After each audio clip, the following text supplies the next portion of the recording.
Beth Henderson pushed through another wall of thick vines, her work gloves already torn in 3 places. The old colonial gardens had been sitting here untouched for almost 200 years, and nature had absolutely taken over. But that's exactly why she loved this job. Somewhere under all this wild growth were earth plants that had survived against all odds, and it was her job to find and catalog every single one. She'd been working in the outer sections for weeks now, clearing paths and taking samples. The locals in New Providence settlement told her not to bother with the deep interior. They said it was cursed, that people who went in there came back feeling watched and uneasy. Beth figured that was just small-town superstition mixed with 2 centuries of ghost stories. The afternoon sun filtered through the canopy above as she finally broke through into a clearing she hadn't seen on any of the old maps. Her breath caught. Wild roses grew everywhere, their blooms a deep crimson that seemed almost unnatural in their vibrancy. Ancient apple trees twisted overhead, still bearing fruit. And right in the center of it all, almost hidden by climbing ivy and moss, stood the most incredible statue she'd ever seen. It was a dragon. Not some cute decorative piece, but a massive, realistic sculpture that had to be at least 20 feet tall. Its wings were folded tight against its muscular body. Its head was lowered, almost resting on its front claws, like it had laid down for a nap centuries ago and never woken up. Every single scale was carved with such detail that Beth could make out the individual ridges and textures. Whoever made this had been a true master.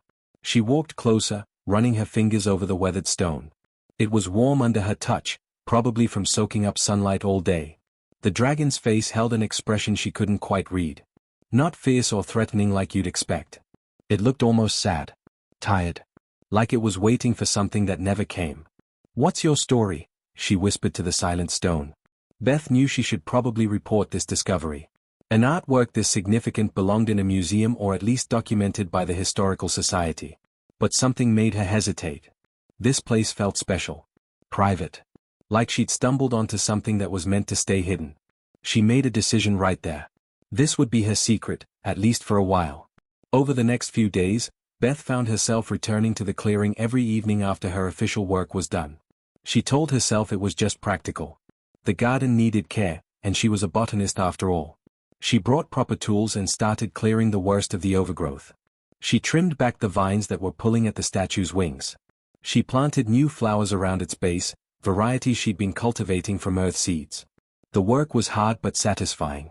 As the garden slowly came back to life under her care, she started to relax in ways she hadn't in months.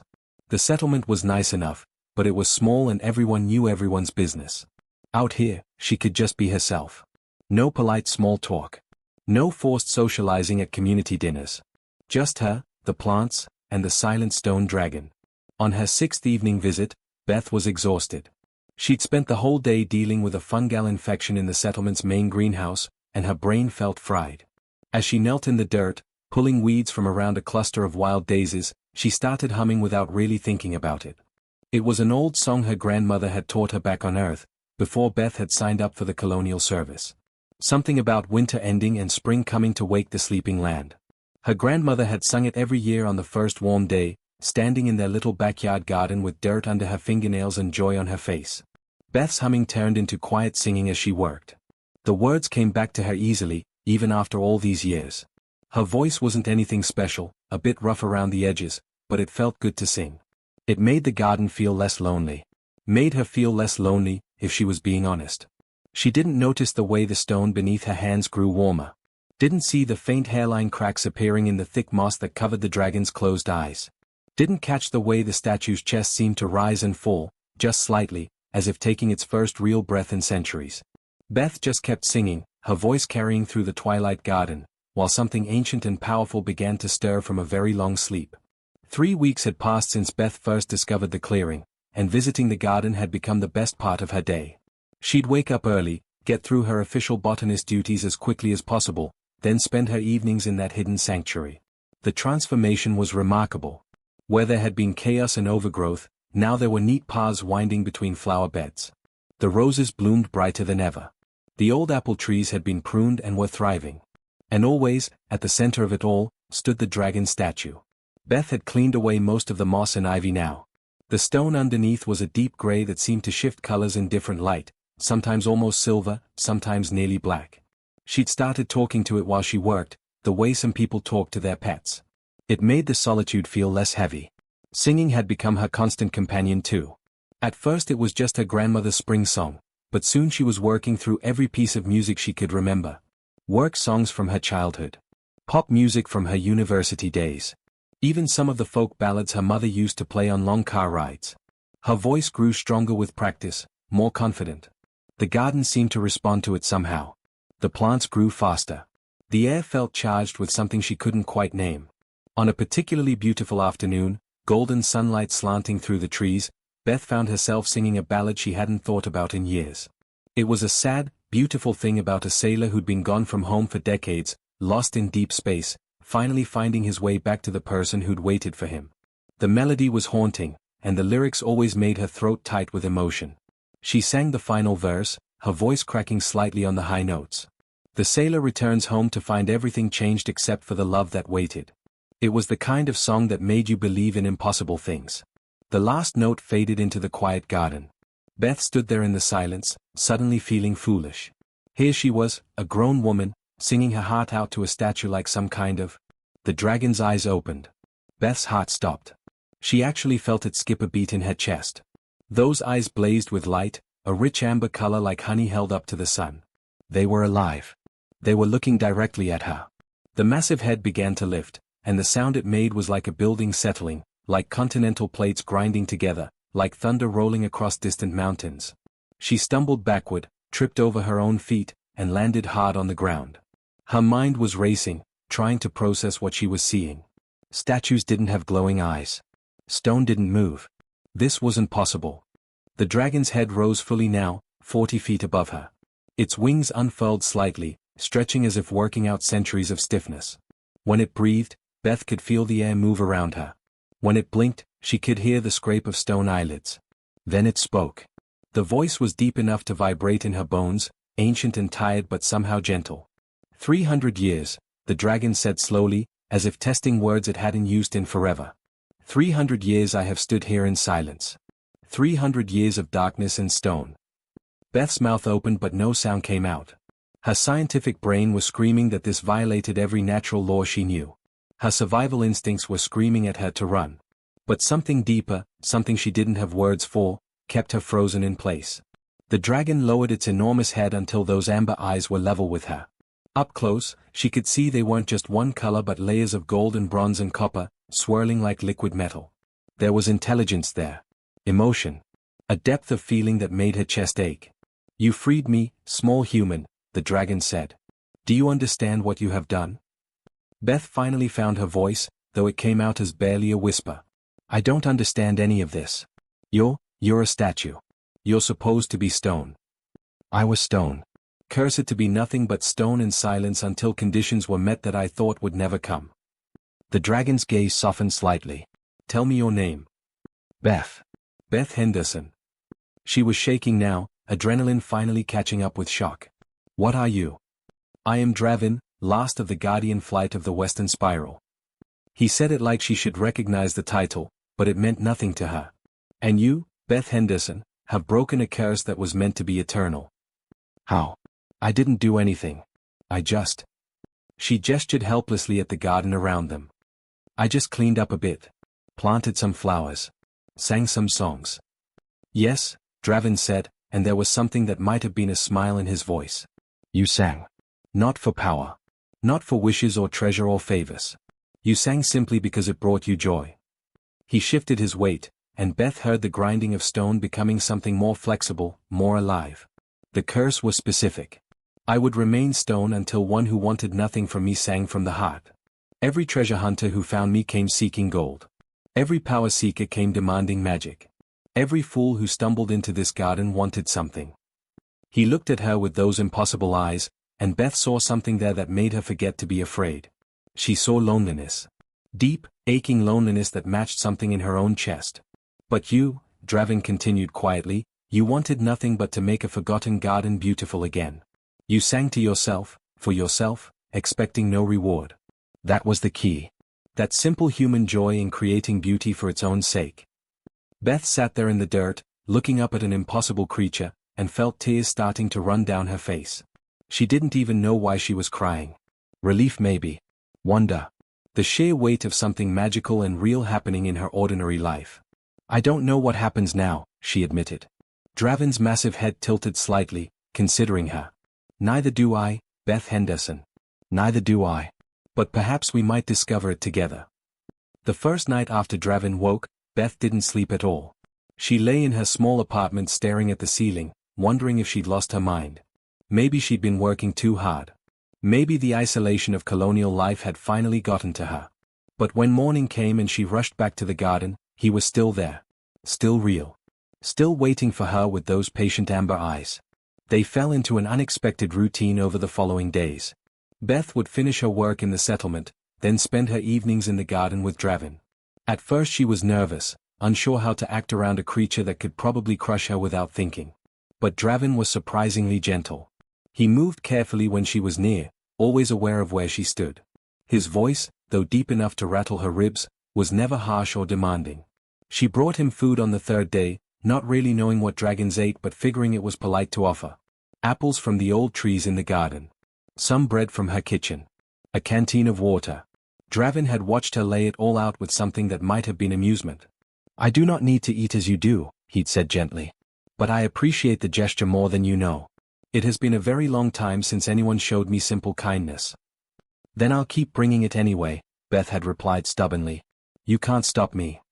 That had actually made him laugh, a sound like distant rolling thunder that made the leaves tremble. It was on the fifth evening that Draven began to tell her his story. Beth was sitting cross-legged in the grass near his front claws, sketching the pattern of scales along his foreleg for her personal journal. The sun was setting, painting everything gold and orange. You asked what I am, Draven said quietly. I told you I am a guardian. But I did not explain what that truly means. Beth set down her pencil and looked up at him. I'm listening. Long ago, before your kind had ships that could bend space and leap between stars, you built different vessels. Generation ships, you called them. Massive craft that would take centuries to reach their destinations. Entire human lifetimes would pass during a single journey. Beth nodded. She'd learned about this in school. Humanity's first desperate attempt to escape an overcrowded Earth. Most of those old ships were still out there somewhere, crawling through deep space with descendants who'd never known planetary life. My kind flew with those ships, Draven continued. We lived in the void between stars, and we saw your courage in taking those impossible journeys. So we made a choice. We became guardians. We flew alongside your generation ships, protecting them from dangers you couldn't even see. What kind of dangers? Beth asked. Asteroid fields that could tear a ship apart. Cosmic radiation storms that would kill everyone aboard. Strange things that lived in the dark between stars, creatures that made their homes in the void and saw your ships as intrusions. Draven's voice grew distant, remembering. For centuries, we guided your ancestors. We defended them when they were vulnerable. We asked nothing in return because we believed in what you were doing. Humanity reaching for the stars despite knowing the journey would outlive generations. That was beautiful to us. Beth felt something twist in her chest. Then what happened? Why are you here alone? You invented faster-than-light travel, Draven said simply. Suddenly the journeys that took lifetimes took only weeks. Your generation ships became relics. Everyone wanted to travel the new way, the fast way. And we dragons, we were scattered across dozens of colony worlds like this one, places where the old ships had finally landed. You didn't need us anymore. He shifted his weight, and Beth heard the sadness in the grinding of his movements. Most of your kind forgot we ever existed. We became legends, then myths, then nothing at all. Just stories some old colonists told their grandchildren. Did you know about us, Beth? Did your schools teach you about the dragons that protected your ancestors? Beth shook her head slowly, shame burning in her throat. No. I never heard anything about it. Not once. We were abandoned, Draven said quietly. Left behind like tools you no longer needed. Some of my kind grew bitter. Some disappeared into deep space, searching for purpose elsewhere. Some, like me, stayed on the worlds where we'd landed, hoping that one day humanity would remember. That someone would care. Is that when you were cursed? Beth asked. Draven's eyes dimmed slightly. Another dragon, one who had turned his bitterness into rage, found me here. Kamesh was his name. He blamed me for still believing in humanity, for still hoping. He thought I was a fool for protecting a settlement that had forgotten my existence. So he cursed me to become stone, bound until someone who wanted nothing from me sang from the heart. His voice turned hollow. He said it would never happen. That humans only valued what they could use, could take, could exploit. He wanted to prove that I'd been wrong to ever care. Beth stood up, her hands clenched into fists. That's not fair. That's not who we are. Isn't it? Draven asked, but there was no accusation in his tone. Just genuine curiosity.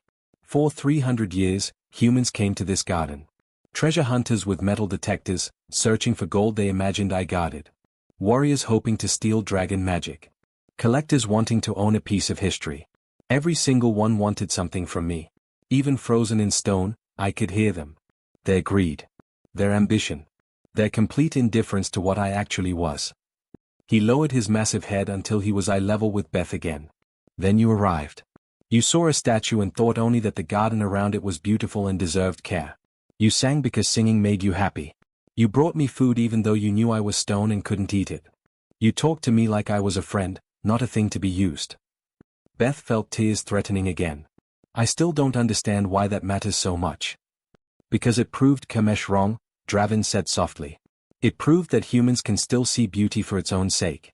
Can still offer kindness expecting nothing back. Can still care about things beyond their own needs. His amber eyes glowed brighter. You reminded me why my kind ever loved humanity in the first place, Beth Henderson. And that is a gift beyond any treasure. Beth reached out and placed her hand on his scaled snout. The stone was warm under her palm, alive with a slow steady heartbeat. Then we're even, she whispered. Because you've reminded me that there's still magic in the universe. That not everything has to be practical or useful or make sense. Sometimes things can just be wonderful. They stayed like that as the sun finally set, human and dragon, both a little less lonely than they'd been before. Beth knew their peace couldn't last forever, but she wasn't prepared for how quickly it would shatter. It started with Todd Brennan, a supply trader who made runs between the outer colonies. He'd been delivering equipment to New Providence when he decided to take a shortcut through the old gardens on his way back to his ship. What he saw made him stop dead in his tracks. Beth, sitting in a clearing, having a casual conversation with an enormous dragon like it was the most normal thing in the world. Todd was a practical man, but he was also an opportunistic one. By the time his ship reached the next hub station, he'd already sent messages to a dozen interested parties.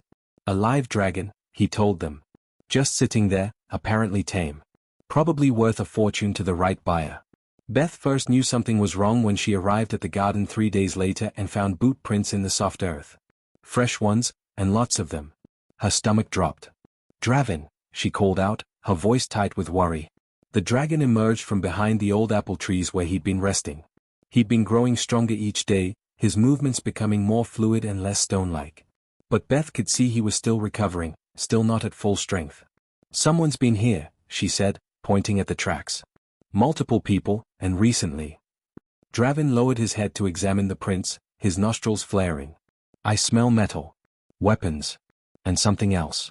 Electronic equipment of some kind. His eyes narrowed. We are not alone anymore. They didn't have to wait long to find out who'd come looking. The next morning, Beth was in her apartment when she heard the heavy thrum of a ship landing near the settlement. Not the usual supply vessel. Something bigger. Military grade. She ran to the garden, her heart pounding. When she burst into the clearing, she found 5 people already there, standing in a semicircle around Draven. They wore matching combat gear, all dark gray with red trim. Professional mercenaries. The kind of people who made their living hunting exotic creatures for wealthy collectors across the galaxy. The leader was a tall woman with a scarred face and cold eyes. She held some kind of electronic tablet and was studying Draven like he was an interesting specimen in a zoo. There you are, the woman said when she spotted Beth. You must be the botanist. Henderson, right? I'm Captain Rita Garrett of the Void Reapers. We need to have a conversation about your pet here. He's not a pet, Beth said, moving to stand between Garrett and Draven. Her legs were shaking but she kept her voice steady. He's a living, thinking being. And you need to leave. Now. Garrett laughed, and the 4 mercenaries with her chuckled along. See, that's cute. Real cute. But here's how this actually works. We've got buyers lined up who'll pay millions for a live dragon. Millions. Now, we're reasonable people. Tell us how you control it, give us your technique or device or whatever, and we'll cut you in for 10% of the sale. That's more money than you'd make in 10 lifetimes on this backwater colony. Beth felt rage burning through her fear. I don't control him. Nobody controls him. He's my friend, and he's not for sale. Wrong answer, Garrett said, her smile disappearing. She gestured to her team. Boys, let's do this the hard way. Everything happened at once. 2 mercenaries raised weapons that crackled with blue electricity. Another activated some kind of sonic emitter that made Beth's ears ring painfully. The fourth threw a net made of glowing filaments that expanded in midair, designed to wrap around and restrain large creatures. Draven roared and tried to dodge, but he was still too slow. The net caught his left wing, the filaments burning where they touched. He stumbled, trying to shake it off. One of the shock weapons hit him square in the chest, and Beth watched him cry out in pain. Something broke inside her. These people were hurting her friend, treating him like cargo, like he wasn't real. She couldn't let that happen. Beth ran. Not away from the fight, but into the garden itself. Into the thick vegetation she'd been carefully cultivating for weeks. The mercenaries probably thought she was fleeing. They had no idea what she'd actually been growing in this place. Draven, she shouted. Lead them toward the rose thicket. The big one on the east side. The dragon understood immediately. Despite his pain, despite the net still clinging to his wing, he moved. Not away from the mercenaries, but in a specific direction, drawing them after him. Garrett cursed and ordered her team to follow. Don't let it escape. Corner it against the trees. They chased Draven right into Beth's trap. The roses she'd been growing weren't the decorative earth varieties people put in their gardens. These were wild thorns she'd found in the deep forest, aggressive things that grew fast and struck at movement. She'd been training them, feeding them, letting them spread. Now they responded to the vibrations of running feet. Thick vines shot out, wrapping around the legs of the first mercenary. He went down hard, shouting in surprise. The thorns were as long as fingers and sharp as needles. Another mercenary tried to cut through with a laser blade, but Beth had planted 3 different species here. Cut one vine and 2 more would grab at you. What the hell? Garrett spun around, trying to figure out what was happening. Beth emerged from behind a tree, breathing hard. This is my garden. I know every plant, every path, every trap. You don't. She led them deeper, using her knowledge of the terrain against them. Past the apple trees with their low-hanging branches that she'd positioned perfectly to catch tall people off guard. Through the patch of earth plants that released blinding pollen when disturbed. Around the area where the ground was softer than it looked, where boots would sink and stick. The mercenaries were trained fighters, but they were in unfamiliar territory fighting an enemy they couldn't see or shoot. Beth was in her element, and she'd spent weeks preparing this place without even knowing she was preparing it for battle. Draven, now! She shouted when the mercenaries were finally clustered together, confused and frustrated. The dragon had been using the time to tear off the net, to gather his strength. Now he unleashed everything he had. Fire roared through the clearing, not aimed at the people but at their equipment. The sonic emitter melted into slag. The shock weapons exploded in their users' hands, forcing them to drop the weapons and dive for cover. The quantum cage they'd brought to transport him warped and collapsed. Garrett stared at her ruined equipment, then at Beth, then at Draven looming over them all with smoke still curling from his jaws. For the first time, fear showed on her face. You've made a serious mistake, Garrett said, but her voice shook. No, Beth replied. You made the mistake. You came to my home, threatened my friend, and thought you could just take what you wanted. Now leave. And tell everyone you know that this dragon is under protection. Anyone who comes here looking for trouble will find it. The Void Reapers retreated to their ship, limping and burned and humiliated. Beth and Draven watched them lift off, the sound of engines fading into the sky. Only when they were truly gone did Beth's legs give out. She sat down hard in the grass, shaking with adrenaline. Draven curled his massive body around her, protective and warm. That was terrifying, she whispered. You were magnificent, Draven rumbled. You fought for me. Protected me when I was weak. No one has done that for me in 300 years. Beth leaned against his scaled side and allowed herself to cry, releasing all the fear and anger and relief at once. They'd survived. Together. The emergency council meeting was called for the following evening. Beth had known it was coming. You couldn't have a dragon battle with mercenaries on the edge of a settlement without people noticing. Half the colony had heard the roaring and seen the smoke. The other half had watched the Void Reapers limp back to their ship with burns and torn equipment. Now Beth stood in the community hall, facing 20 nervous colonists who made up New Providence's governing council. Mayor Patricia Vance sat at the center table, her expression troubled. Beth had always liked Patricia. She was fair-minded and practical. But right now, even she looked uncertain. "Beth, we need to talk about the dragon," Patricia said, her voice carefully neutral. "About whether it's safe to have it living so close to our settlement." "His name is Draven," Beth said firmly. "And he's not in it. He's a person. He thinks, he feels, he remembers. He deserves to be called by his name." A man named Robert Chen stood up from the back row. He ran the settlement's small manufacturing plant. "That's all very nice, but this Draven, he burned half the old garden yesterday. He could do the same to our homes. Our families." "He was defending himself," Beth shot back. "Those mercenaries came with weapons designed to capture and sell him.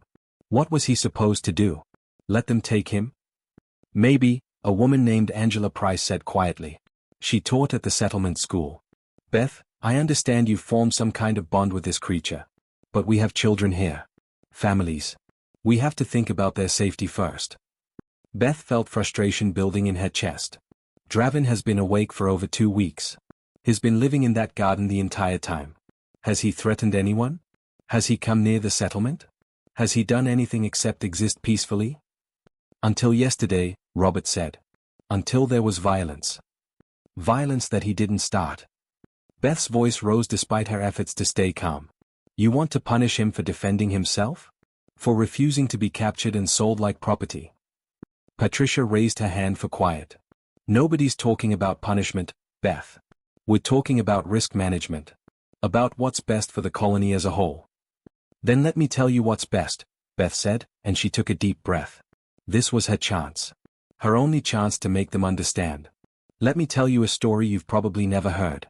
About the generation ships." She saw confused looks around the room. Good.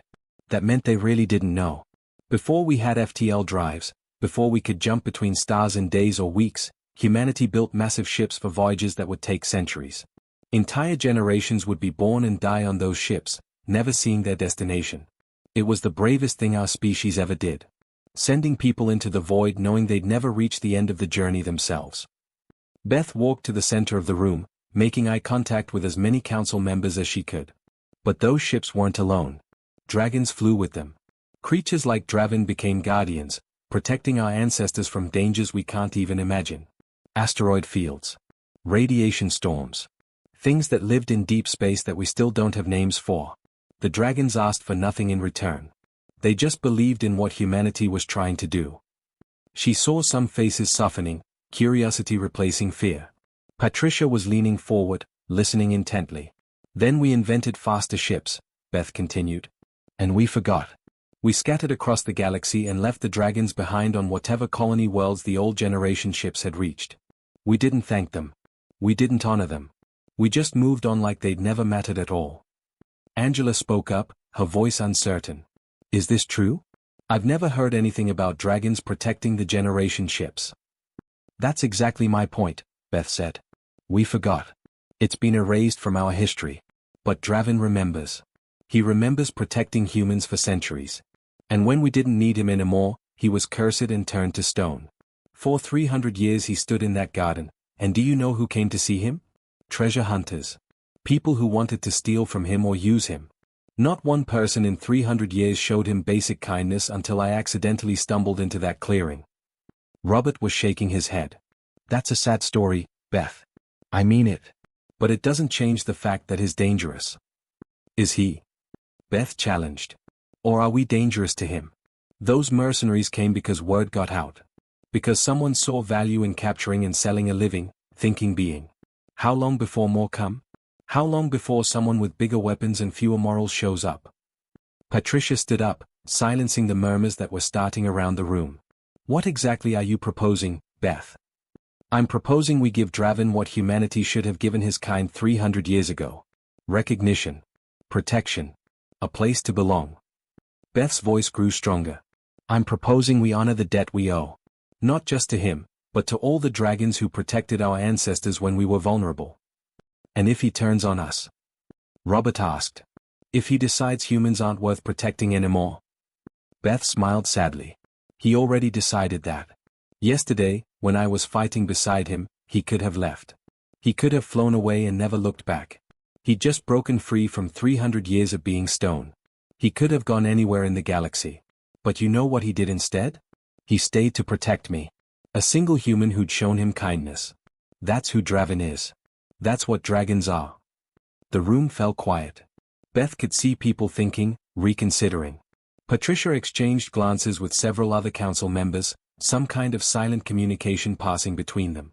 Finally, Patricia spoke. This needs to be put to a vote. All in favor of allowing Draven to remain in the old gardens as a protected resident of New Providence Settlement. Hands rose slowly. First Angela's. Then a few others. More followed. In the end, it wasn't unanimous, but it was enough. 14-6. Patricia nodded. Motion carries. Beth, you'll be responsible for acting as liaison. Any problems, any concerns, they come through you first. Understood. Beth felt tears of relief threatening. Understood. Thank you. She left the community hall and ran straight to the garden. Draven was waiting near the rose thicket, his amber eyes glowing in the twilight. He'd been listening from a distance, his dragon hearing picking up every word. They said yes, Beth told him, breathless and smiling. You can stay. You're protected. You're home. Draven lowered his massive head, and Beth saw something she'd never seen before. A tear, glowing like liquid gold, sliding down his scaled cheek. Home, he repeated softly. I had forgotten what that word meant. Beth reached up and touched his snout. So what happens now? You could still leave, you know. Travel the galaxy. Find others of your kind. You don't have to stay in this little garden on this little colony world. Could I leave? Draven asked. Yes. Should I? He looked around at the garden they'd restored together, at the flowers blooming in the fading light, at the human who'd freed him from stone and loneliness. No. My ancestors were guardians. They protected humans because they believed in what your kind could be. I choose to do the same. To be what they were. To remember what we seem determined to forget. That we're better together than apart. Beth suggested. Precisely. Draven settled into a comfortable position, his wings folded and his expression peaceful. Besides, someone needs to make sure you don't work yourself to exhaustion in this garden. You have a terrible habit of forgetting to eat lunch. Beth laughed, the sound bright and genuine. She sat down in the grass beside him, pulling out her battered journal and a pencil. I've been working on something. A song. Want to hear it? Always, Draven rumbled. So Beth began to sing. It was a new melody, one she'd been composing over the past few days. The words were simple, but they told a story. About different beings meeting across impossible time. About promises forgotten and then remembered. About loneliness ending when someone finally sees you for who you really are. About friendships that wake sleeping worlds and remind ancient hearts why they chose to care in the first place. Her voice carried through the garden as the last light faded and stars began appearing overhead. Draven listened with his eyes half closed, content in a way he hadn't been for centuries. Around them, the flowers seemed to glow a little brighter. The air felt charged with possibility. When the song ended, they sat together in comfortable silence. Human and dragon. Botanist and guardian. Two lonely souls who'd found each other in a forgotten garden and decided that was exactly where they belonged. Thank you, Draven said quietly, for reminding me why my kind ever loved humanity. Beth leaned against his warm scales and smiled up at the stars. Thank you for reminding me there's still magic in the universe. And in that moment, in that small garden on that small colony world, there was.